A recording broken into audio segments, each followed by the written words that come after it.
So even though it's totally horrible out this morning, I want to give a big shout out to fans John and Ryan who came out wicked early this morning. I mean, don't forget that we lost an hour because of daylight savings. So we were super tired and we were leaving super early, but these guys came out early to meet us. Yeah. They took a ride in the Model X. Really helped brighten this dreary morning. It totally did. I mean, we were not looking forward to getting started this morning, and they came out and kind of brightened the day. So, thank you so much, guys.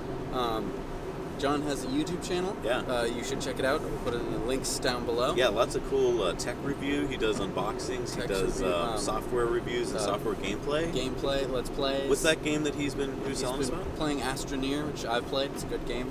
So if you're into that kind of stuff, maybe give his channel a little look-see. Yeah, definitely. Nice guys. They both go to the same university together, and here's some footage of them taking their first. This is their first time in a Tesla. We took them on an insane ride, so hopefully they enjoyed that. Hey guys, look what I found. Hey. Wow. You guys got up early for this. Absolutely. We had to. Like, for real, we cannot miss this kind of opportunity. All right, so we're here in Lumberton with a couple of our fans. So awesome. They drove at 6 in the morning to come and see us, to have breakfast with us. So, man, what a great crew. Last day of spring break. Last day of spring break. Absolutely. Snowing, raining, pouring. All right, you guys ready? Yep. Yeah. All right, here we go. We're going insane. Woo! Woo! Ah! Wow, that never gets old. It never does. Oh my gosh. I think this is worth it. Waiting to test drive with the Now You Know crew instead of like I said before, I had the opportunity to test drive a Tesla, but Hurricane Matthew hit and... Oh, is that what stopped you? Yes. Oh my gosh. It's like the gods didn't want you to drive in a Tesla. Yeah, this is definitely worth it though. Awesome. Well, hopefully we sold you on getting a Model 3. Yes. Or a Model S. It's been real. It's great meeting you guys. Stay warm. Yeah. Right there. All right. I hope to see y'all soon. Good to meet you, Ryan. Thanks so much for coming out and meeting us. All right. Well, thanks for choosing Lumberton to stop at. Thank you, guys. Hey, man. We'll see you later. We got to hit the road. All right. Thank you so much, guys. Thanks, guys. All right, so we're going to do the review of the Rocky Mount, North Carolina supercharger. So this was an 8-stall. These are the old superchargers, so no glowy Tesla lights on them, but they still give the same amount of power. That's right. It's right next to a Texas Star restaurant. Oh yeah, and something I want to mention is that I've seen this at a bunch of superchargers. I've seen that you can get 20% off at Texas Star restaurants for Tesla owners, so be sure to ask when you go into different places because they might give you a discount. Yeah, Hampton Inn is right across the street. I think that I would give it a 5. It's, you know, if you like Texas Star, I think you're in luck. It's probably a 10, but there's not too much else within walking distance. It was pretty good off the highway. I don't know, what would you give it? Yeah, I'd give it a 6. I like that there's 8 stalls there, and yeah, you know, you have to obviously drive a block or two to get to lodging, and there is that only one restaurant right there. But it was only a block or two off the highway, so... Yeah, not too bad. It's pretty good. All right, so we are doing a review of the Lumberton, North Carolina supercharger. Yeah, it's a 4-stall, the old type that Jesse doesn't like. Right, so there's no lights on them at night. Right. And these are, you know, this is typical of the early superchargers. They were kind of just stuck wherever Tesla could stick them. They didn't have the clout to put them in great locations at the time. Yeah. So these are in a fast food parking lot. Yep. Not a great location in my mind. Maybe it was because it was nighttime and I didn't feel as safe walking around as I would during the day. I'm going to give it a 4 because you have to drive everywhere that you want to get. So there are some places to stay, like Holiday Inn and Comfort Inns, but you got to drive there, but within a few blocks. There are some food choices. We ate at Panera, and there's a Denny's and so forth. But again, probably got to drive a couple blocks to get there. So I'm giving it a 4. How about you? I think that I would give it a 6 for the location, like where it is. I don't think you're going to get too much more than that.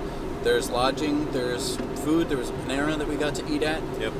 So I mean, they're pretty good food choices, I would say. Overall, I was pretty happy about it. I mean, obviously, it's not in a great location, not prime location, but I think, you know, in terms of the overall location, it was pretty good. Yeah, and off the highway, it was just a few blocks off the highway. Yeah, not bad.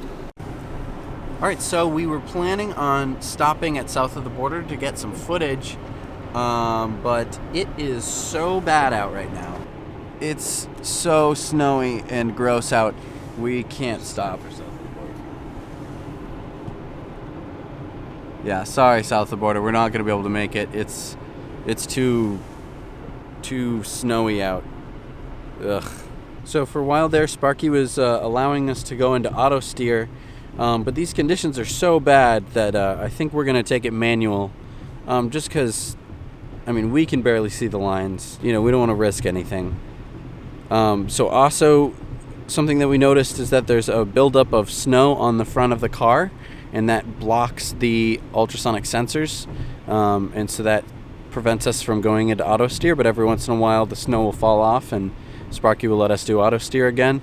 So just kind of interesting stuff to know if you're driving through a snowstorm in South Carolina. Wow, are those motorcycles up ahead? Oh my gosh, those are motorcyclists. Oh man, I feel so bad. I feel so bad for them. What a terrible ride today. So we are at the Santee, South Carolina 6 stall. These are the old school ones. And there are a bunch of hotels around. Not a lot of food options. There's a Burger King and a McDonald's over there. I want to point out that at this location, like many of the old locations, there's not a lot of sidewalks. It wasn't really designed the same way as the new ones are, where it's like easier walking. Right. So, you know, when you get out of the car, you're going to have to like contend with some traffic, or you're going to have to drive over to these places. So that takes off numbers for me. I'm giving it a 5. What do you think?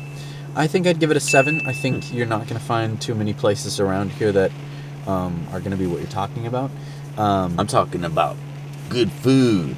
That's true. I'm really missing good food options. Yeah. Not that it's usually great at superchargers, But you know, having a Starbucks or you know someplace with just nicer food options like a Panera is nice for me. Right. Especially if you like to have gluten-free or organic or vegetarian options. Right. So you know, Burger Kings and McDonald's, they get stale fast. Yeah. But there's good bathrooms in the Holiday Inn across the street there. And so you give it a 7, I give it a 5. Yep. Cool. On we go. So we're at our 10th supercharger on this trip. Woo! Yeah, this is the Savannah, Georgia 6-stall Tesla supercharger. These are the old kind. These are pull-ins, all of them, which is actually a little tricky. Yeah, I'm going to give the supercharger a 1. Ooh. A 1 out of 10. Ooh. I would give it a 0. Uh-oh. Only if the superchargers weren't working. Why 1? You have to first go to the airport. Go to the airport. Then you have to go to the economy line. Oh. You have to get A card. a ticket. You then have to go walk all the way to the airport terminal, find the information desk, talk to the guy at the information desk. He has to validate your ticket. He has to see your fob, and then you have to walk another 7 minutes back. It's terrible. This is the worst supercharger I've ever been to. Wow. First world problems. Please play the first world problem song. I give it a 2 because, yeah, it's a lot of walking if you're not in the mood for that, and it is cold today. It is covered, which is good for most of the walk, so you're not going to get wet if it's raining. But, yeah, there's not much in the airport. I mean, there's bathrooms, and then you can walk a lot further to get to some food, but that's not really why you're here. Yeah. Terrible. Don't forget when you go to the information desk in the airport that you'll need your ticket with you so they can validate it, and you'll also need your Tesla fob or else they won't know that you're a Tesla driver. So you may be wondering why we are still wearing jackets, and that's because it's still cold here in Georgia. It's like 40 degrees, which I know doesn't really transfer well to the camera, so what I'm going to do is I'm going to turn down the white balance to give you a sense of how cold it is. This is about how cold it feels. Feels about this cold. Not warm. Very cold. You might see palm trees. It is cold. Not advanced coldness. 40 degrees, but still cold. Here's where you pull into the economy lot. These are the covered spaces. Then this is the airport. So you're going to walk through here. It takes about 7 minutes to get to the airport. So we just got into Savannah, and it's like we went through a time warp or something, because everything is green. Everything has started growing and blooming and stuff. It's so weird to go from snow in the morning to 52 degrees and, you know, trees and leaves and all sorts of stuff.